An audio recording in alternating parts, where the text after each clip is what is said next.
Mastering Polymorphism in Java, Method Overriding and Dynamic Dispatch Explained. Welcome to our Java programming series. Today, we dive into the fascinating world of polymorphism, exploring method overriding and dynamic dispatch. Understanding polymorphism. Polymorphism is a fundamental concept in object-oriented programming, allowing objects of different types to be treated as objects of a common superclass. It promotes flexibility and code reusability.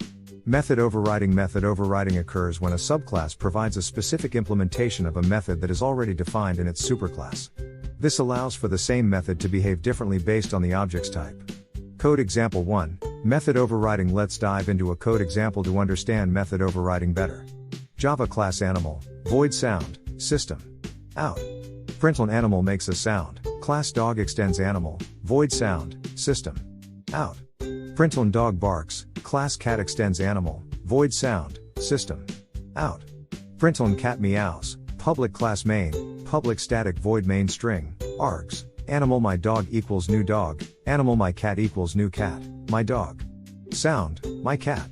Sound, dynamic dispatch. Dynamic dispatch, also known as runtime polymorphism, occurs when the appropriate method implementation is selected dynamically at runtime based on the object's type. Code example 2, Dynamic dispatch. Let's see dynamic dispatch in action. Java class shape, void draw, system. Out. Println drawing shape, class circle extends shape, void draw, system. Out. Println drawing circle, class square extends shape, void draw, system. Out.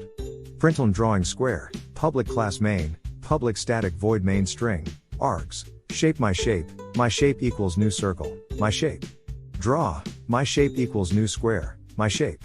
Draw. In conclusion, method overriding and dynamic dispatch are powerful features of polymorphism in Java. They allow for flexible and efficient code design, enhancing the extensibility and maintainability of your programs. Thanks for watching. Don't forget to like, share, and subscribe for more Java programming tutorials. Happy coding!